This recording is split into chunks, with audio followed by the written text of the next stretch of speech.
Pessoal, eu vou fazer uma série de vídeos aqui para vocês em que eu vou ensinar algumas pontuações para você realizar uma boa avaliação do imóvel. No sentido do que? Eu quero ter mais ou menos o valor próximo do que realmente aquilo vale. E como eu já fiz uma de São Paulo, eu vou falar um pouquinho sobre de Nova York, que é também onde eu atuo. Mas antes de fazer esse vídeo de Nova York mostrando o imóvel e colocando a avaliação dele, eu vou explicar alguns detalhes para vocês pertinentes a Nova York, especificamente Manhattan. Então eu estou aqui com o computador aberto de Manhattan e eu quero explicar um pouquinho para vocês. Manhattan é como se fosse uma batalha naval. Para quem já jogou a Batalha Naval vai entender. Então eu tenho 12 avenidas paralelas e eu tenho quase 200 ruas assim cruzando essas avenidas. Claro, tem o Central Park no meio, tem algumas outras coisas que são específicas, mas em termos gerais é isso, como vocês estão vendo aqui no mapa. E Nova York colocou a Quinta Avenida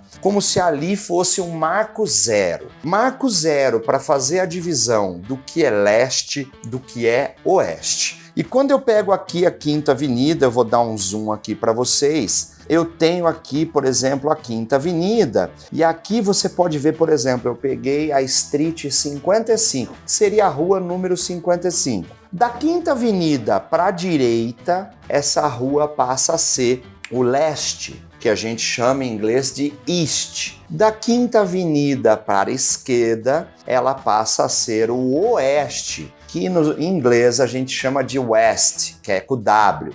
Então, quando eu tenho isso de referência e alguém fala assim para mim, olha, o meu apartamento é na 100 East 57, por exemplo, aí eu sei que ele está à direita da Quinta Avenida e mais ou menos a cada 100 eu conto quase que um bloco. Então, quando ele fala, é no 100, é no 200, é no 300, eu sei que é 2, 3, 4 ou 5 blocos da Quinta Avenida. Então, fica muito fácil eu conseguir me localizar. Diferente do Brasil, que a maioria das avenidas, das ruas, elas seguem, tirando Brasília, né, que foi projetado, mas a maioria das capitais, das cidades do país, elas seguem nomes de ruas. Então, aqui em São Paulo, eu tenho a Rebouças, eu tenho a Faria Lima, eu tenho a Avenida Paulista, então fica mais complicado eu escutar o endereço e já ter mais ou menos uma noção da onde é.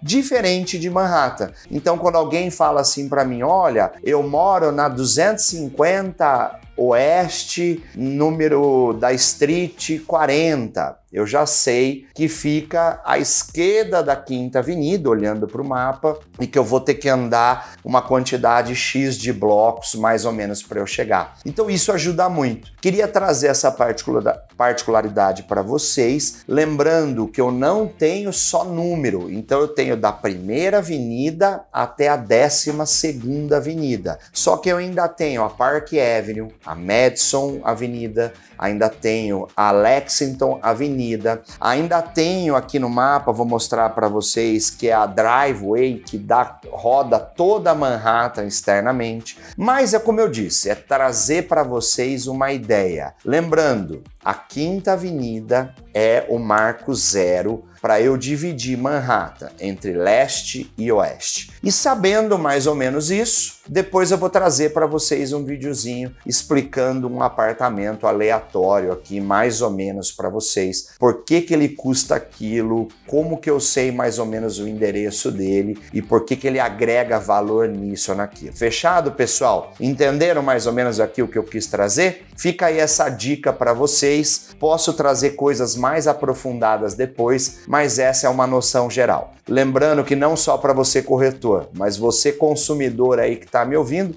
tá aí algumas dicas de Manhattan que talvez vai te ajudar aí a não ficar tão perdido lá dentro da ilha.